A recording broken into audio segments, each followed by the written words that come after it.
날씨가 은근히 더워지는데요. 날씨가 아주 급격한 변화를 가지고 있습니다. 5월 달에 저 강원도 지방에서는 눈이 내리기도 했었는데, 불과 한 일주일 만에 초여름 기온이 되는데요. 네, 아주 빠른 변화를 가지고 있습니다. 자, 오늘은, 다니엘서에 대한 질문들이라는 제목을 좀 선택해 봤어요. 오늘 여러분께 드리는 그 말씀이 우리가 그 퀴즈와 많은 또 관련도 있기 때문에 여러분께서 좀 잘 한번 보시기 바랍니다. 우리 보니까 어려운 중에도 어렵다는 말씀이 무슨 뜻인지 아시는 분도 계시겠습니다만, 그래도 우리 오늘 윤 지사님 이렇게 참석해 주셔서 감사합니다. 우리 집사님께서 질문을 좀 해 주셨어요. 아주 의미 있고 그리고 아주 도움이 되는 그런 질문을 해 주셨기 때문에 저 그 질문에 대하여 저 나름대로 다시 한번 살펴보면서 그 질문에 대한 중요성을 살펴보는 그런 시간이 되었습니다. 근데 이 시간에 다 대답을 못할 것 같아요. 아마 글쎄요, 기회가 되면 다음 시간에도 한다든지 그렇게 좀 하리라 생각이 듭니다. 총 제목은 1260년의 시작과 끝의 근거라고 하는 그런 제목이 되겠습니다. 이게 무슨 논문 제목 같기도 하긴 한데요. 성경 말씀을 봉독해 드리겠습니다. 주의 말씀은 내 발의 등이요 내 길의 빛이니이다. 길을 가는데 가장 필요한 것이 등과 빛입니다. 예, 등과 빛이 있어야 우리가 갈 수 있는 것이죠. 시편 1편 1절부터 2절에 있는 말씀은 복 있는 사람은 악인의 꾀를 쫓지 아니하며 죄인의 길에 서지 아니하고 오만한 자의 자리에 앉지 아니하고 오직 여호와의 율법을 즐거워하여 그 율법을 주야로 묵상하는 자로다 라고 이야기했습니다. 말씀을 주야로 묵상하는 자다라고 하는 것이죠. 그 묵상이라고 하는 뜻이 무슨 뜻인가 하면은요, 히브리어로 하가라고 하는데요, 신음하다, 슬퍼하다, 으르렁거리다, 깊이 생각하다 라는 뜻을 가지고 있습니다. 우리가 묵상하다는 이렇게 깊이 생각하다라고 하는 것에 우리가 너무 이렇게 집중되어 있었습니다. 나쁜 건 아니에요. 그런데 묵상이라는 뜻이 굉장히 폭넓은 뜻을 가지고 있어요. 오히려 우리는 묵상하고 큐티한다라고 하면은 묵상과 큐티를 하면은 반드시 나누어야 된다라고 생각을 하고 있어요. 그래 여러분, 나눠야 되는 건 사실입니다. 예. 그런데 더 폭넓은 의미가 있다는 것이에요. 그러니까 대부분 저도 그렇게 생각했어요. 묵상을 하면은 나만큼 나눠야지, 내 은혜를 커서 나눠야지, 거기에 이렇게 집착을 했는데, 사실은 그 뒤에 묵상이라는 의미는 무슨 의미를 가지고 있는가 하면, 비둘기 우는 소리를 묵상이라고 해요. 비둘기가 어떻게 울어요? 이렇게 혼자 중얼중얼 거리듯이 그렇게 우는 게 비둘기 우는 소리예요. 먹이를 보고 으르렁거리는 낮은 사자의 소리. 여러분 무슨 소리인지 아시겠죠? 예. 도심을 구하기 위해 호소하듯 울부짖는 작게 낭송하는 것을 갖다가 묵상하다라는 의미를 가지고 있어요. 낮고 소곤거리는 작은 소리. 여러 번 읽어 깊이 공부하는 특이한 방법이라. 그러니까 묵상하다라고 하는 그 뜻은 내가 묵상한 것을 나눈다라고 하는 그 뜻도 가지고 있습니다만, 사실은 그거보다는 내 심령 속에서 가장 필요한 것을 하나님께 토로하는 것이 묵상이라고 하는 것이에요. 그런데 그 묵상하는 소리가 마치 신음소리 같기도 하고, 그저 비둘기가 낮은 소리로 우는 듯한 하고, 사자가 먹이를 이렇게 놔두고 낮게 으르렁거리는 그런 소리 같은 그런 소리를 내는 것이죠. 그러니까 얼마나 우리 마음속에 하나님의 말씀이 간절해서 나는 그런 신음소리 같은 그 소리, 그게 바로 묵상의 소리라는, 묵상하다라는 뜻을 가지고 있다라고 하는 것이에요. 그러니까 여러 번 읽기, 그 깊이 그 낮고 소곤대는 작은 소리로 여러 번 반복해서 읽고, 그 과거에는요, 지금은 우리가 성경이 많지만은 과거에는 성경이 없었어요. 그래서 성경을 어떻게 했습니까? 대부분 암기해 버렸어요. 성경을 가지고 다니려도 가지고 다니는 것보다 암기하는 게 더 쉬워요. 그때 당시에는 뭐 파피루스 같은 그런 것에 성경을 이렇게 써도 뭐 몇 장 쓰겠습니까? 안 그러면 양피지인데요. 마태복음만 하나 가지고 다니려고 해도 지기를 지고 다녀야 돼요. 예, 그 정도로 큰 그런 아주 불편한, 그러니까 머릿속에 넣고 다니는 거예요 그때는. 예, 그래서 성경을 거의 암기하는 것으로, 그래서 암기해서 암기를 전하는 그런 형식이었습니다. 거기에 비하면 우리는 요즘에는 너무나 말씀이 많죠. 말씀이 많은 거예요. 그래서 우리가 이 성경도 잘 안 가지고 다니는 성경이에요. 제가 이게 성경을 가지고 다니는지 가능하지만 잘 안 가지고 다니는 성경입니다. 예. 요즘엔 성경이 이렇게 가지고 다닐 필요도 없이 핸드폰에 성경이 다 있어요. 예. 그리고 뭐 더 작은데 얼마나 많이 있는지 모릅니다. 요즘에 성경을 이렇게 끼고 다니는 그런 사람은 거의 보지 못해요. 아마 새벽 기도 다니시는 장로님이나 볼까 말까. 예. 그런 것이 아주 성경이에요. 예. 그러니까 어떻게 보면 성경이 많다라고 하는 의미를 가지고 있는 것이죠. 예.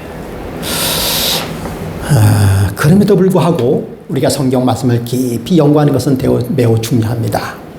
우리가 어제 다니엘서 시간에도 말씀을 드렸습니다마는 기한 공부한 거 아주 자세하게 공부하려고 노력을 하고 있습니다. 저도 새롭게 배우는 것이 상당히 많이 있어요.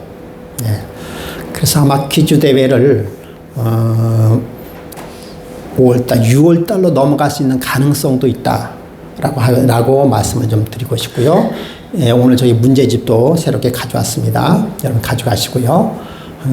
그날은 제가 여러분께 이렇게 자꾸 말씀드린 것은 좀 부담이 되기 때문에 이렇게 말씀을 드리는 거예요. 예, 그날은 보통의 안식일 설교와는 조금 틀리게 어떻게 좀 시간이 길어질 수도 있어요. 그래서 설교를 할까 말까 할 정도로, 예, 그래서 그날은 잔치 분위기면서 은혜를 나눌 수 있는 그런 분위기를 생각해 보려고 합니다. 우리 이만복 우리 권사님도 꼭 그때 빠지지 마시고 오세요. 예. 그리고 정말 여기 오신 분은 단 한 분도 뭐 선물 때문에 그런 건 아니지만 선물이 그날만큼은 선물이 중요해요. 예. 그래서 안 타고 가시는 분이 없으리라고 생각이 들고 많은 그런 선물을 지금 준비하고 있습니다. 여러분께서 많이 참여해 주시기 바랍니다. 자, 우리 집사님이 질문하신 것 중에서 첫 번째, 508년과 538년 사이와 1798년과 1804년 사이를 꽤 맞춘 것이 아니냐라고 하는 질문을 했어요.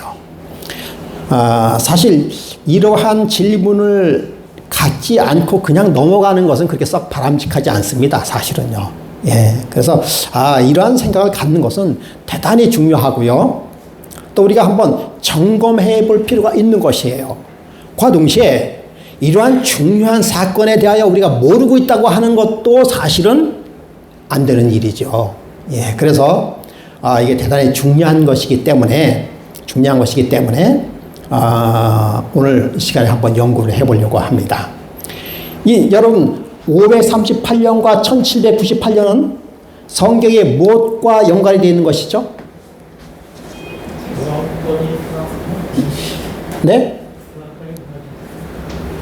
제가 정확하게 못 알아들었어요? 그렇죠. 예. 퀴즈대회 시간 때는 정확하게 말씀하시죠. 제가 좀 귀가 좀 많이 어두워졌어요. 예. 제가 미리 말씀드리지만 누구 한 사람이도 봐준 거 없습니다.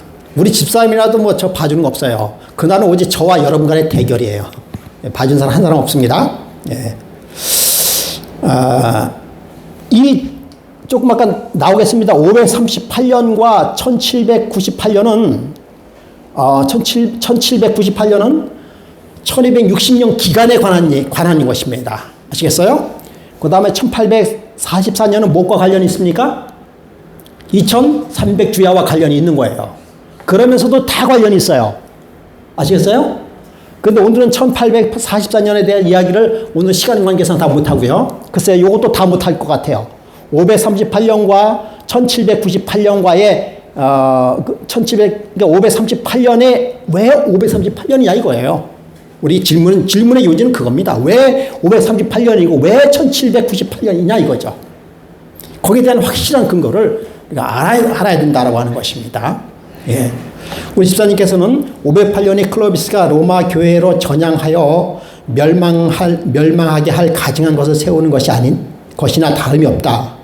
그래서 교황권의 확립의 해라는 30년 후에 538년 교황권은 중복된 것이 아닌가라고 이렇게 질문을 해 주셨습니다. 우선 대답을 좀 저도 조사를 해봤죠.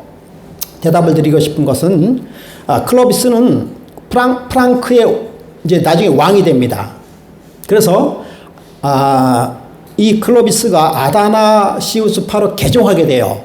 그러니까 아다나시우스파로 개종했다라고 하는 것은 클로비스가 무슨 파였었다라는 것을 얘기하는 겁니까? 그 아다나시우스파의 반대파인 무슨 파요? 아리우스파였었다라고 하는 것이에요.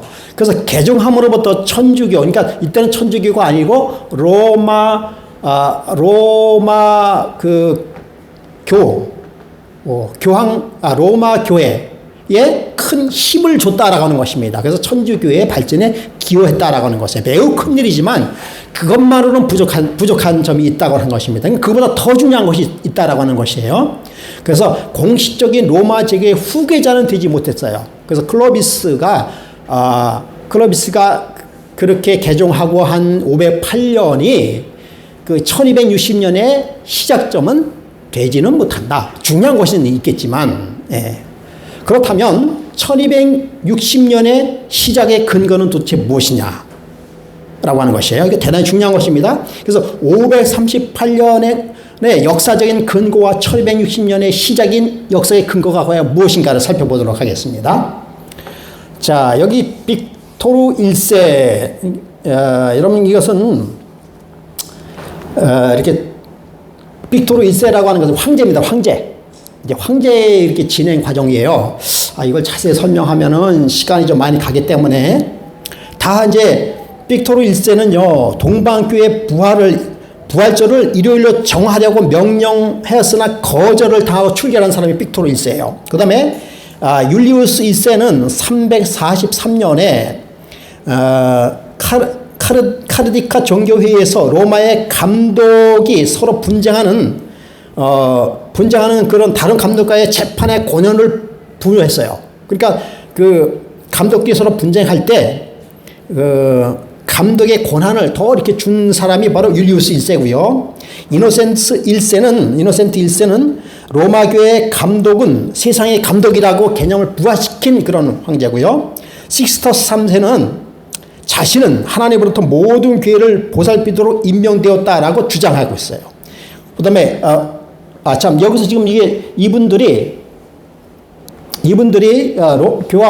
로마 황제가 아니고 감독이에요. 교회 감독, 로마 교회 감독입니다. 감독이 되면서 이들이 차츰차츰 뭐로 발전되는가 하면 교황으로 발전되고 있어요. 특별히 레오 1세는 로마 교회의 감독은 베드로의 후계자로 그에게만 아버지를 뜻하는 파파라고 하는 칭호를 쓰게 했다라고 하는 것이에요. 그래서 로마 교회 감독이 가장 높다라고 조서를 내린 사람이 바로 레오 1세가 되는 것이. 이분들이 황제는 아직 아니고 감독의 감독, 교회 감독. 그러니까 오늘날로 우리 천주교의 오늘날로 얘기하면은 추기경 정도 되는 그때 당시에 그런 위치에 있었다라고 하는 것입니다. 그 다음에 시마쿠스는 로마 교황은 하나님 대신으로 재판장이 되어서 지극히 높으신 자의 대리자로서 이 일을 이행할 수 있다라고 하는 그렇게 한 사람이 바로 시마쿠스라고 하는 거예요. 그 다음에 요한 2세는 어떤 사람인가 하면 동로마 황제 유스티아누스는 533년에 그를 모든 교회의 머리라고, 그러니까 요한 2세가 황제 유스티아누스에 의해서 533년에 모든 교회의 머리다라고 칭호를 받은 사람이 요한 2세라고 하는 것입니다. 그래서 점점 로마 교회의 감독의 위치가 한 단계 높아져서 어디까지 높아지는가 하면 하늘까지 높아지는 그런 단계를 이야기하고 있는 것이에요. 그러다가 여기 나와 있는 것은 기원전 얘기입니다. 기원전. 그러다가 기원전 31년에 옥타비안과 안토니가 이렇게 대결을 벌여서 그래서 싸움이 벌어졌습니다. 그 악티움 전쟁에서 싸움이 벌어졌는데 이 전쟁에서 옥타비안이 안토니를 누르고 무찌르고 스스로 자기가 존엄자라는 뜻을 가졌어요. 여러분, 존엄자라고 하는 뜻을 가지고 있는 칭호가 무슨 칭호죠? 문제에 있는데요. 아우쿠스 투스라는 칭호를 가지고 존엄자라는 칭호를 갖게 되었어요. 예, 그래서 실제 황제가 되었어요. 이제 드디어 황제가 되면서, 그러니까 로마 로마의 감독이 스스로 황제 자리가 된다는 얘기예요. 이때는 로마가 동로마가 망하고 로마가 망하는 그런 쯤에서 힘도 없고 능력도 없어지는데 어떻게 했습니까? 교회 감독이 정치적, 종교적 힘을 다 가지고 그 다음에 외부를 무찌르는 그런 아주 세력이 강한 그럴 때 있었던 때가 바로 기원전 31년이에요. 그래서 자기를 존엄자 아우쿠스 투스라는 칭호를 받았다라고 하는 것입니다. 그래서 교황 로마의 입지를 굳게 하는 것이에요. 그러다가 330년 이제 로마 제국이 이제 기원 후입니다. 콘스탄티노플로 옮겨지면서 드디어 476년에 로마 제국이 망한 후에 로마 제국의 정치적 역할을 그대로 수행하게 되는 것이에요. 그러므로부터 533년에 동로마 제국 황제 유스티아누스로부터 로마 교회의 감독은 세계 교회로 공식적인 공인을 받게 됩니다. 그것이 533년이에요. 예.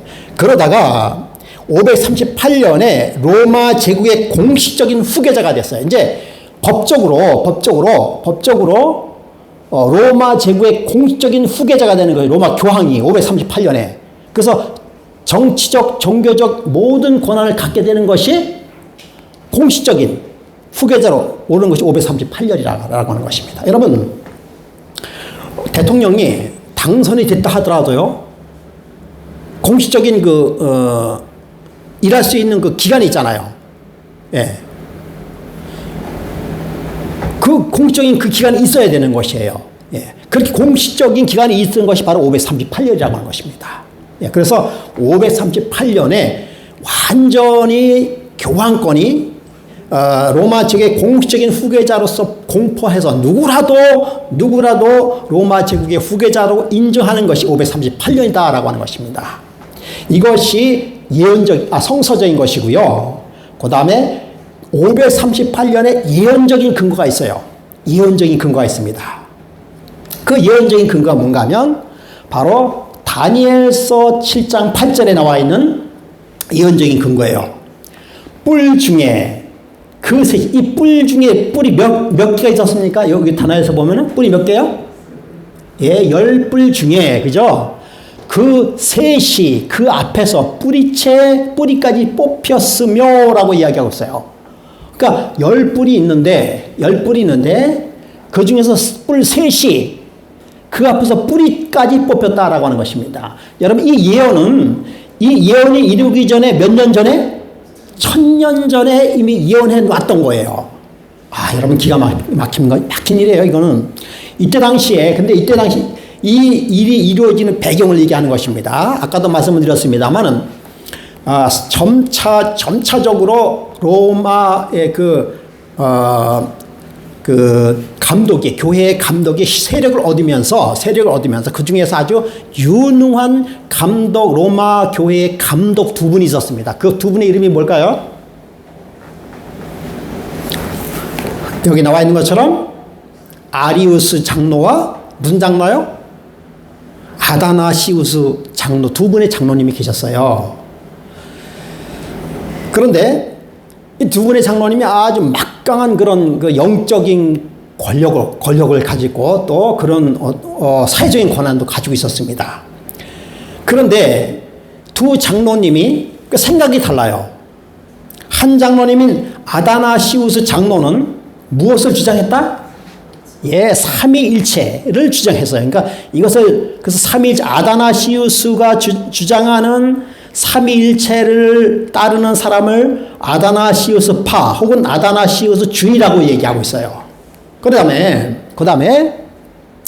그와 반대다기보다는 아리우스 장로는 크게 말해서 예수는 뭐다? 피조물이다 라고 주장을 하고 있어요. 그렇게 주장을 받아들이는 단체를 아리우스파 혹은 아리우스주의 혹은 아리안주의라고 이야기했다라고 하는 것입니다. 그래서 이 두 파가 아주 맹렬한 그런 세력 다툼을 하고 있었습니다. 지금 교파 싸움하고는 문제가 안 돼요. 근데 여기서 문제. 이때 당시에 아다나시우스파가 우세했습니까? 아리우스파가 우세했습니까? 아니 이때 처음에 아리우스파가 세력을 거의 쥐고 있었어요. 이게 중요해요, 여러분. 세력을 아리우스파가 쥐고 있었어요. 예. 그러다가 1차 니케아 종교회의에서 아리우스파는 이단으로 정죄합니다. 그러면서 아리우스를 처단해서 아리우스가 쫓겨나게 되어 있습니다. 자, 이것이 새 뿌리 그 앞에서 뿌리째 뽑히는 그러한 배경이 됐습니다. 그래서 그것이 실제적으로 어떻게 이루어졌는가? 여기서 얘기하는 새 뿌리죠, 새 뿔. 요 새 뿔이 무엇인가는 여러분 아셔야 되겠죠. 그렇죠? 여러분, 이 새 뿔은 뿔은 다 나라를 뜻한 것이에요. 그 새 나라는 어떤 나라요? 헤르리족, 그 다음에 반달족, 그 다음에 동고트족이었습니다. 그러면 여러분, 이 헤르리족, 반달족, 동고트족은 아리우스파 혹은 아다나시스파 중에서 어떤 파일까요? 예, 아리우스파였어요. 이거 대단히 중요한 것입니다. 아리우스파. 그러니까 자동적으로 아리우스파였었다는 것이죠. 자, 여러분,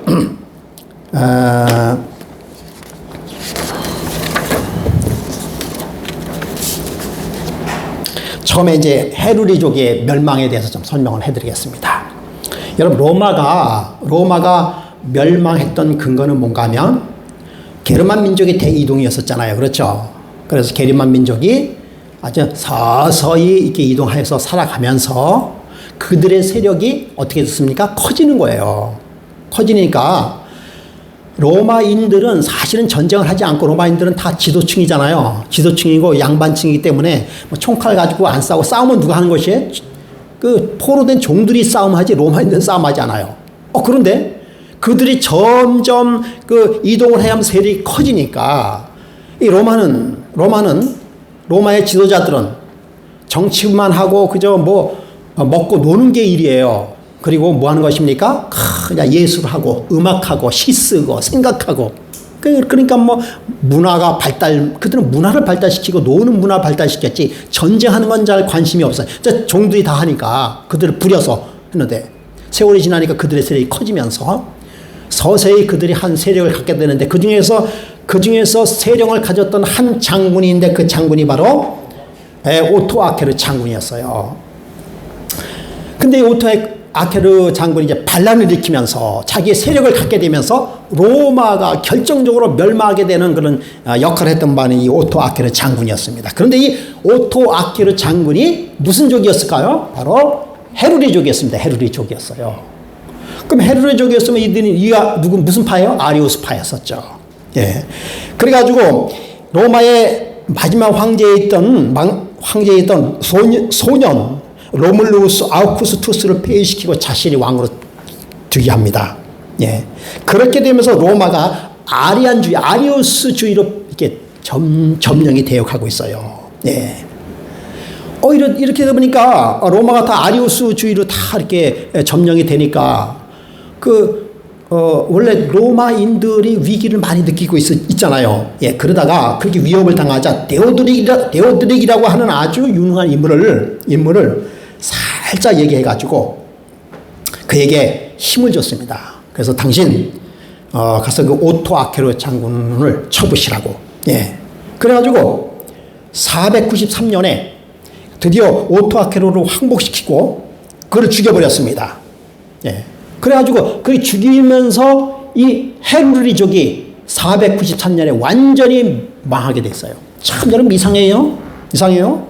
막강한 힘을 가지고 있었던 그 오토 아케르 장군에 의하여 로마가 멸망을 당할 정도로 그렇게 큰 힘을 가지고 있었던 그 오토 아케르 장군이 이상하게 힘없이 무너지는 장면을 보게 되는 것이에요. 완전히 뿌리채 뽑혔어요. 헤르리족의 그 세력은 완전히 제거해버렸어요. 뿌리채 뽑혔다라고 얘기했어요. 그것이 몇 년이에요? 493년입니다. 그리고 두 번째로 반달족. 자, 이러한 동안에 게르만 민족이 또 다른 민족이 반달족인 그 프랑스 고을 지방에서 스페인이나 뭐 북아프리카를 거쳐서 그리고 카르타고를 점령한 후에 점점 그 세력이 키워지고 있었어요. 그리고 445년에 해상으로 로마에 침입하여 가공할 만한 약탈을 자행해 줬습니다. 바로 이들이 바로 반달족인데요. 이들은 바로 광적인 아리안주의였어요. 아리안주의. 이 반달족이 바로 광적인 아리안족이었습니다. 예. 그런데 그리고 오히려 이들이 카톨릭에 대하여 오히려 카톨릭이 이단이다 라고 이야기하면서 완전히 이들의 세력이 거의 세력을 점령하게쯤 되었어요. 그때 유능한 황제 유스티아니스가 잃어버린 서로마를 회복하면서 그의 한 가지 방안의 하나로 뭘 했는가 하면 533년이니까 황제 유스티아니스가 서로마를 황제가 회복하면서 그 교회 교황에게 좀 이렇게 교황에게 사정을 하면서 다시 자기 나라를 이렇게 얻었다라고 하는 거예요. 서로마가 다시 멸망해서 조금 이렇게 일어서면서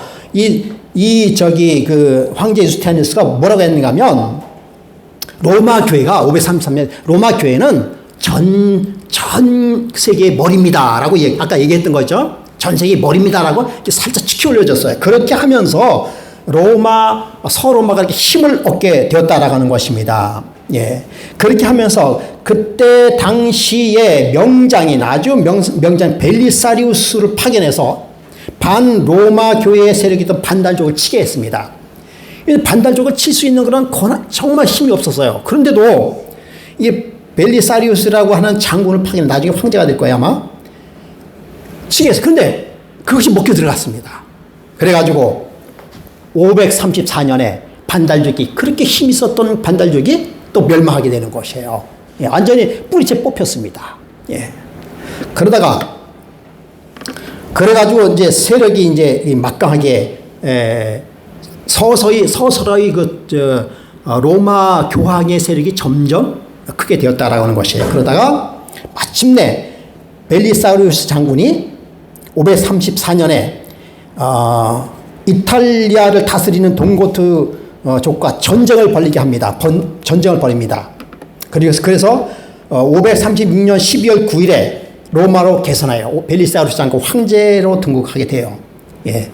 그러면서 동고트족의 왕인 위티키스라고 하는 그런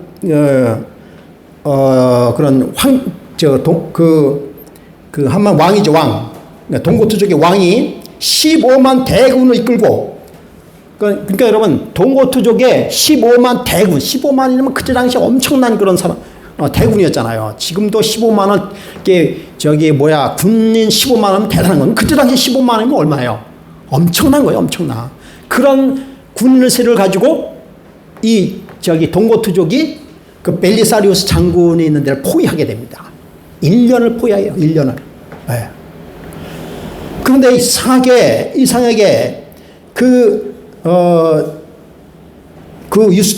벨리사리우스 장군이 잘 버틴겨요.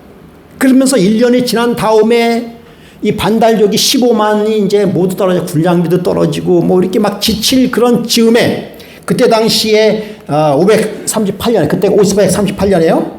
유스티니안 황제가 증원군을 보냅니다.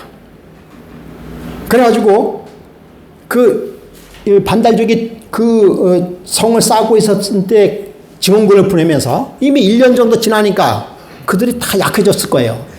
얼마 안 돼. 그리고 그 안에 성 안에 있었던 사람은 겨우 5,000명밖에 안 됐어요. 대결할 수 있는 군사는 5,000명. 그러니까 5,000명 대 15,000은 15만은 상대가 안 되는 것이었어요.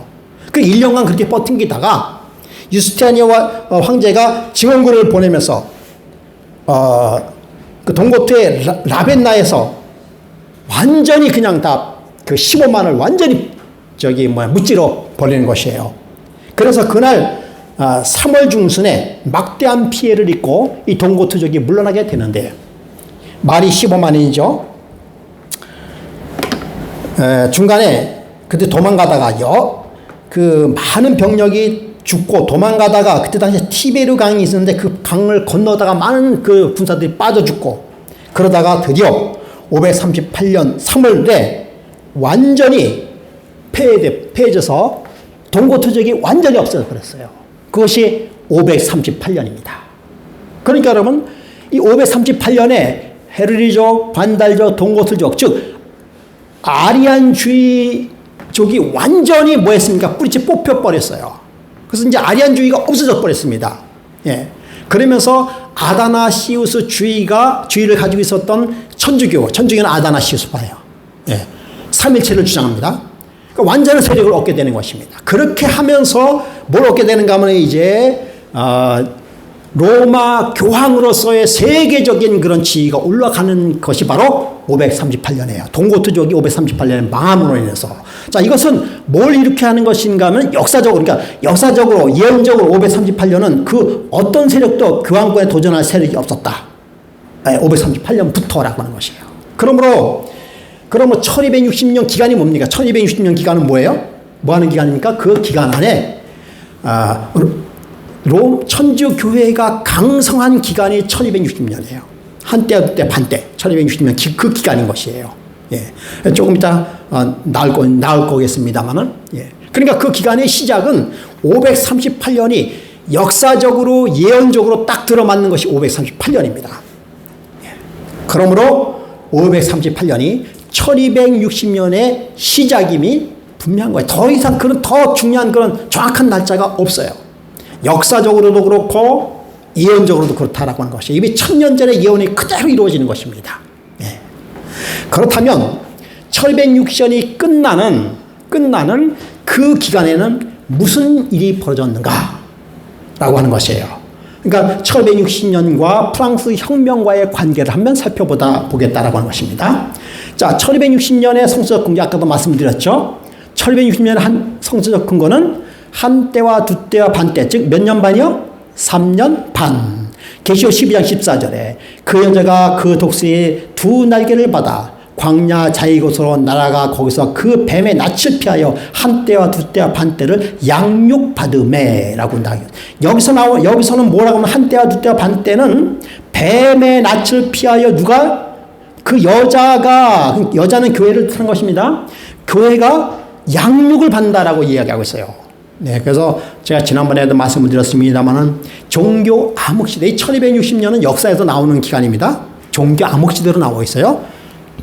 여러분, 종교 암흑시대는 교회가 뭐 받는 기간이에요? 양육받는 기간이에요. 교회가 잘할 수 있는 기간이었다라고 하는 것입니다. 여러분, 탄압받고, 그리고 완전히 천주교는요, 그때 당시에 기독교를 완전히 말살하려고 작전을 생각하고 있었지만은 그것이 그렇게 된 것이 아니라 양육을 받았다라고 하는 것입니다. 양육받기 위하여 기간을 선택했다라고 하는 것이에요. 그런데 양육받기는 너무나 긴 세월이죠.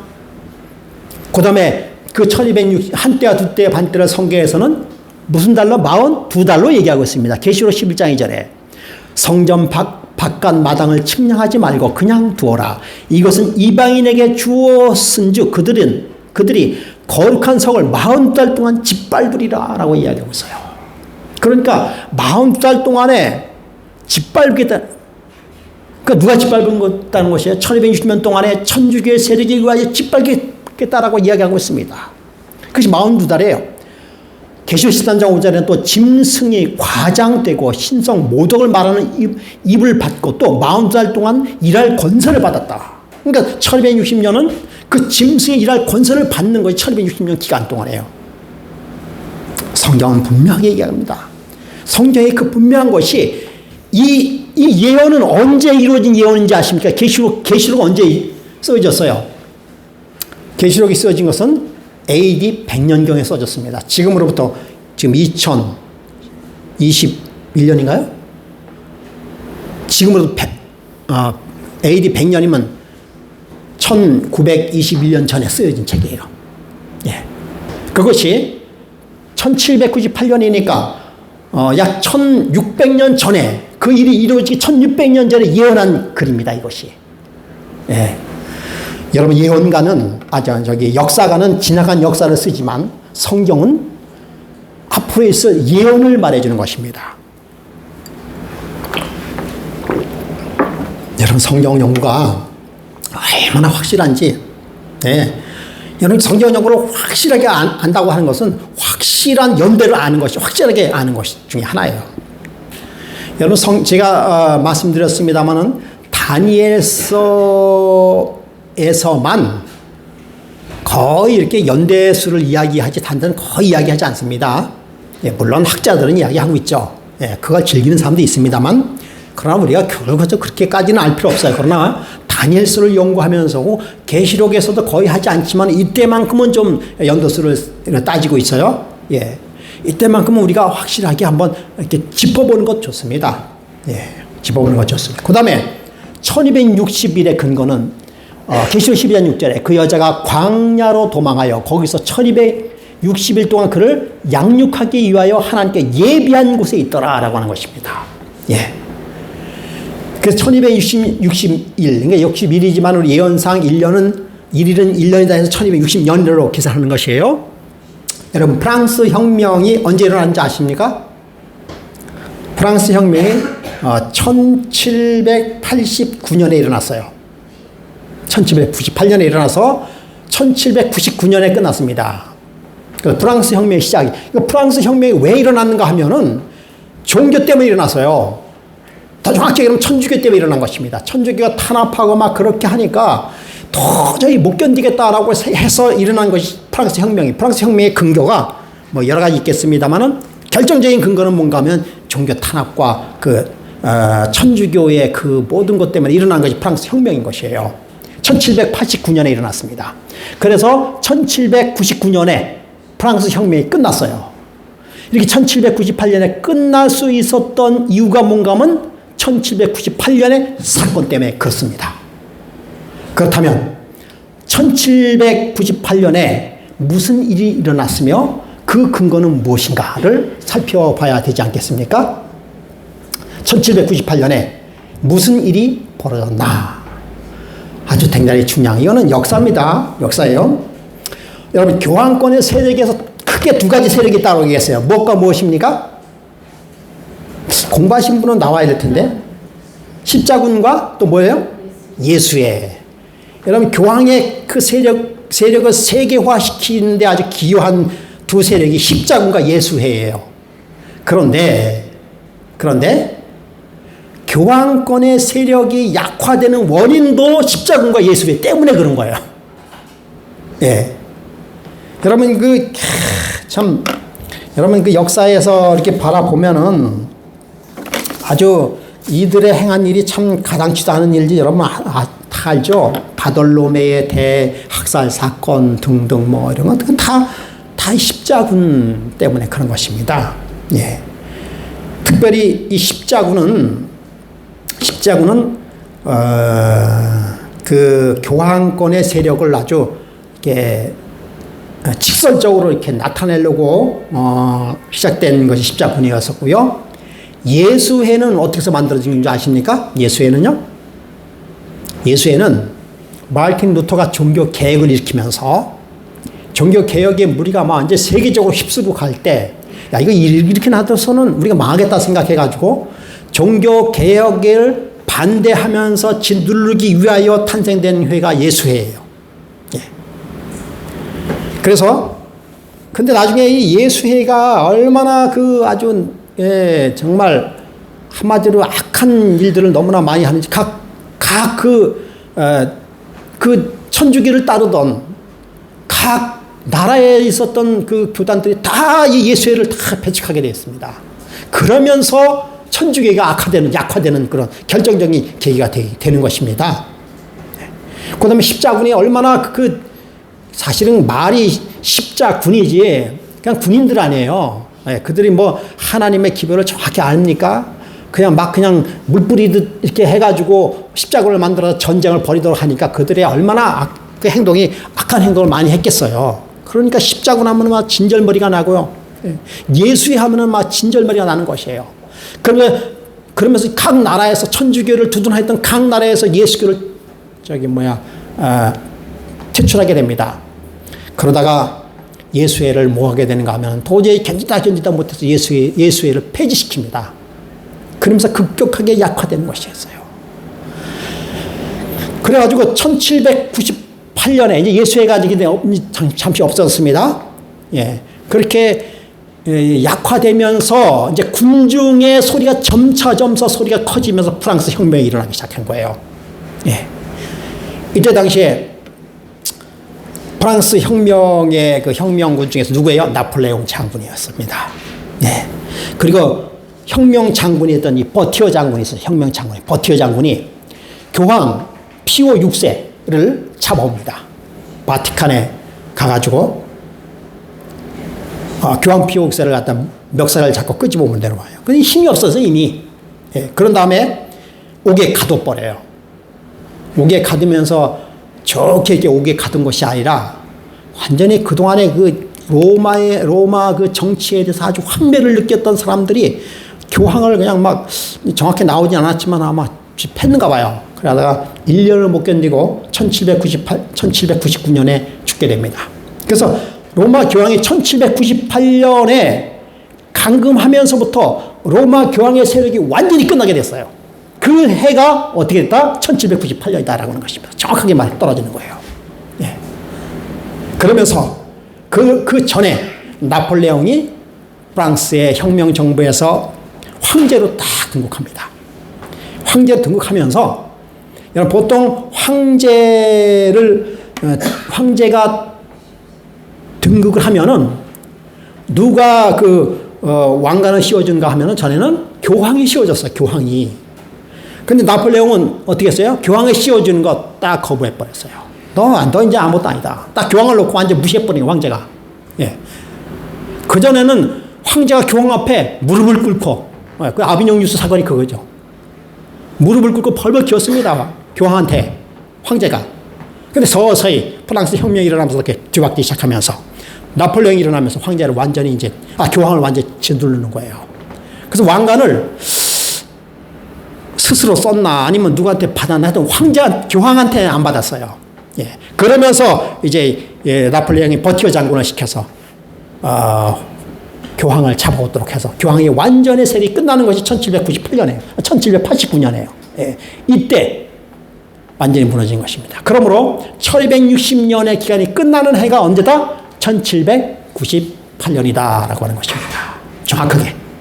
네. 그래서 여러분 1798년에 정확하게 그 일이 이루어졌는데요. 이 일이 성경적 예언이 이루어지게 되는 것입니다. 그래서 538년부터 1260년 후인 1798년에 공식적인 교황의 시작과 공식적인 교황의 끝을 예언한 한때와 두때 반때의 예언이 그대로 이루어지는 것입니다. 그래서 여러분 1798년의 예언이 다니엘서에서 예언이 되었는데요.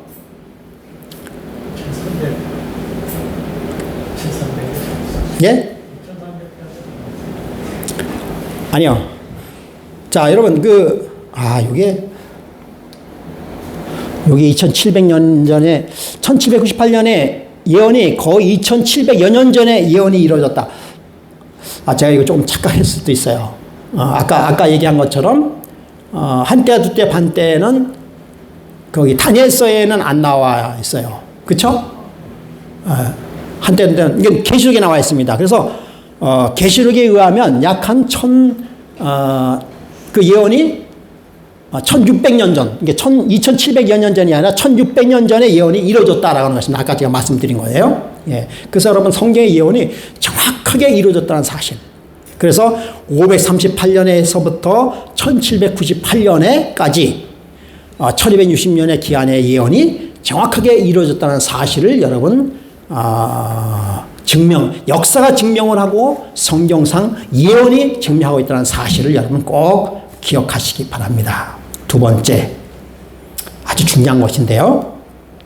71회와 2300일, 즉 2300주야, 이 시작점이 457년에 근거하는 이유가 도대체 뭐냐 이거예요.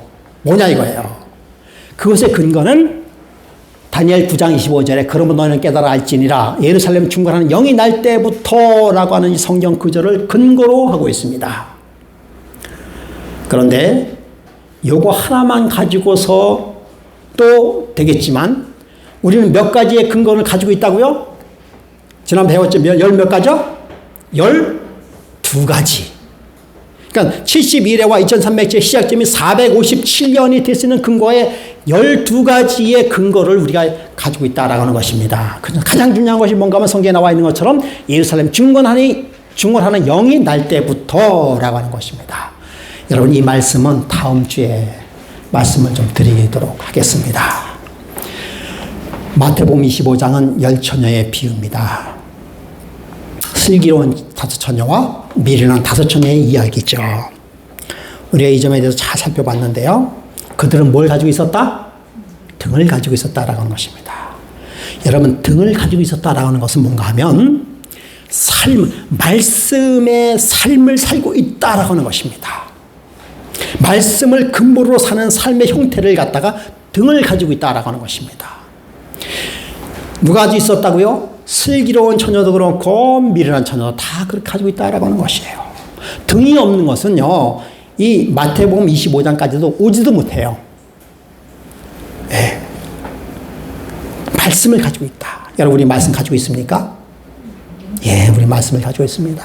세월이 어려울 때로 우리는 뭘 가지고 있어야 됩니까? 말씀을 가지고 있어야 돼요. 말씀을 가지고 있지 않으면 처녀라고 얘기할 수 없어요. 처녀는 교회를 얘기하는 것입니다. 교회. 예. 그러면 여러분, 우리가 이 말씀 생활한다는 것, 그래서 처음에 얘기했었죠. 주의 말씀은 내 발의 등이요 내 길의 빛이니라. 복 있는 사람은 주의 말씀을 주야로 묵상하는 자로다 라고 이야기하고 있어요. 우리가 아주 근본적으로 말씀대로 살 수 있는 근거는 뭔가 하면은요, 교과 공부. 대단히 중요한 것이에요. 여러분, 우리가 교과 공부는 전 세계적으로 똑같이 하는 공부입니다. 대단히 중요한 것이 그것하고 제가 말씀드린 설교 말씀 속에 요즘에 우리 성경 말씀 다니엘서 연구 많이 하고 있지 않습니까? 그 다음에 제가 설교 말씀 시간에서도 한 가지 주제를 거의 집중적으로 깊이 우리가 말씀을 상고하고 있습니다. 예. 우리가 말씀이 많다고 해가지고 반드시 우리가 구원받고 믿음이 좋은 것만은 아니에요. 중요한 것은 우리가 말씀을 그대로 어제 말씀드렸습니다만 그대로 받아들이는 것이 더 중요한 것이죠. 우리가 말씀 많이 알고 있어요. 박사라고 잘 믿느냐? 그렇지만은 않아요. 그렇다고 모른다고 해가지고 또 더 잘 믿느냐? 그렇지도 않아요. 많이 하는 것 좋습니다. 더 중요한 것은 뭔가 하면은요, 말씀을 그대로 순수하게 받아들이는 것이 더 중요한 것이에요. 예. 그럼 여러분, 우리가 이러한 말씀 연구하면서 스스로 말씀을 연구할 수 있는 것이 중요한 것이에요. 이것이 슬기로운 처녀입니다. 여러분, 우리가 교회 다 나왔잖아요. 처녀의 처녀. 그런데 미련한 처녀와 슬기로운 처녀는 뭔가 하면, 예, 스스로 말씀을 연구할 수 있는 것이에요. 말씀을 연구할 수 있다는 것은 무슨 뜻을 가지고 있어요? 예, 조금 더 살펴보고요.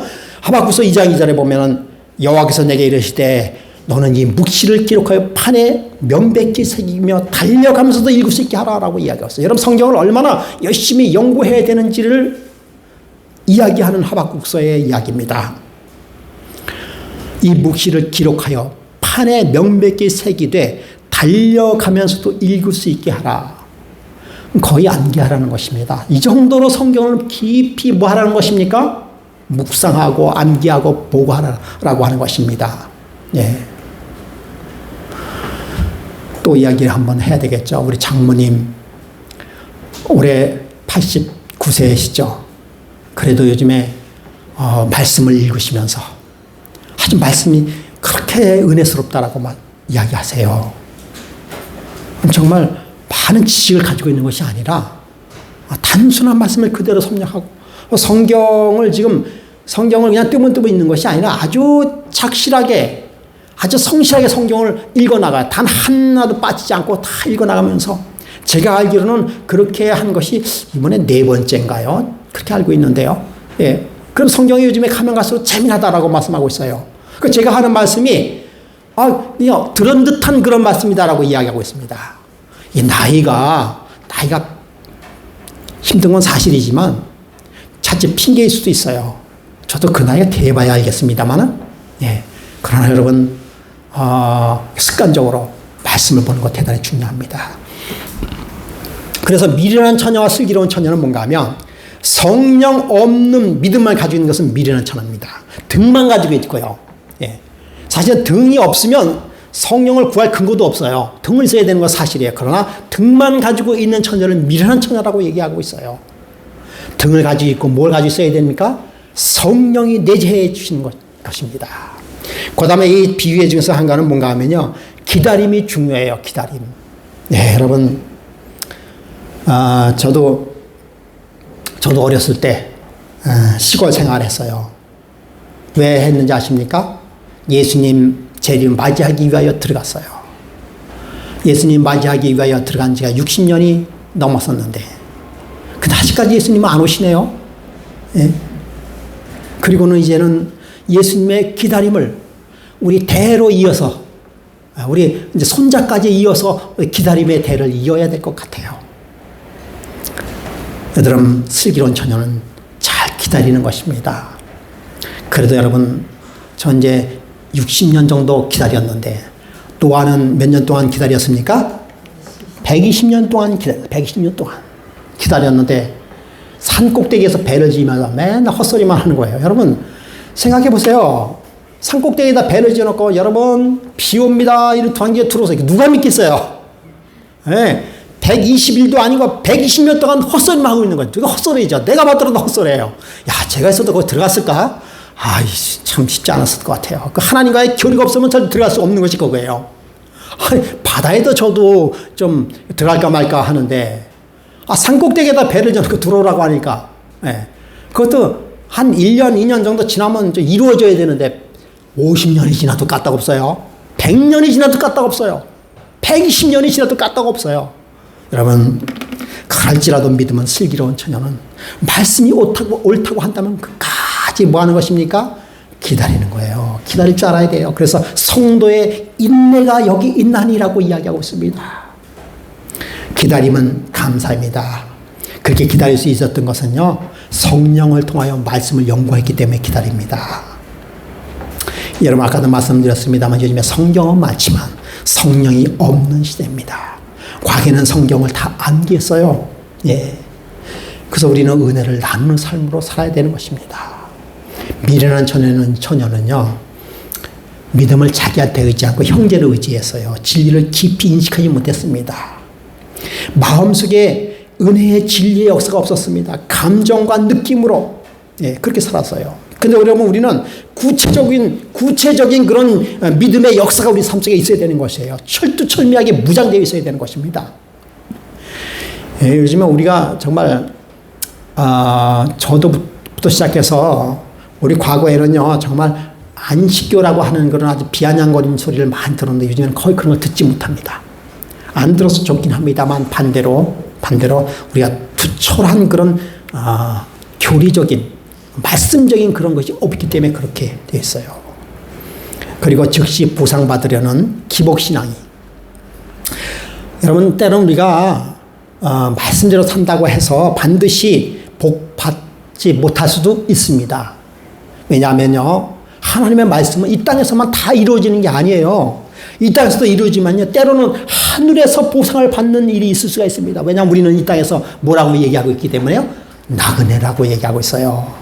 나그네라고 얘기하고 있습니다.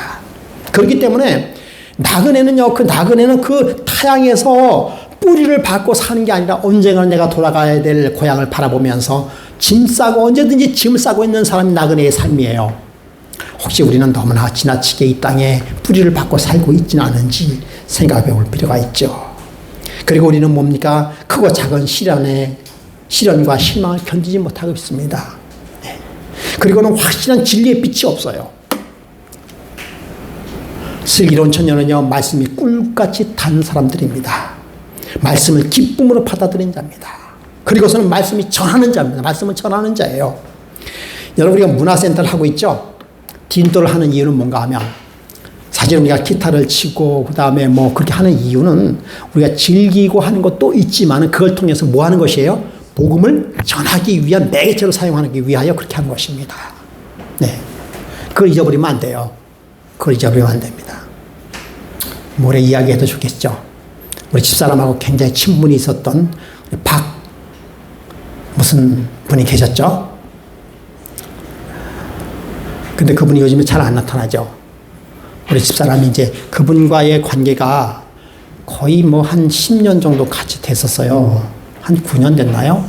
예, 관계를 가지고 있다가 우리 집사람이 조금 강한 말을 하니까 이제 오질 않네요. 예. 그러니까 여러분, 우리는 말씀을 전하는 자입니다. 말씀을 전해야 돼요. 예.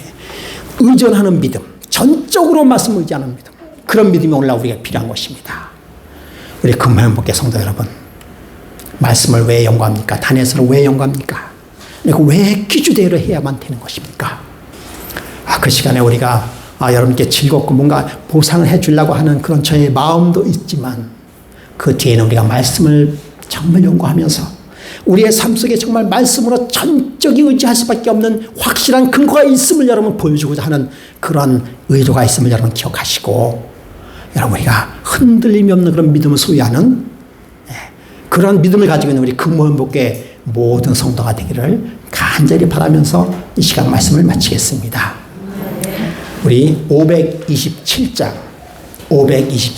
주 날개 밑 내가 편하게 있네. 우리 다 같이 일어서셔서 527장 찬미 함께 하시겠습니다.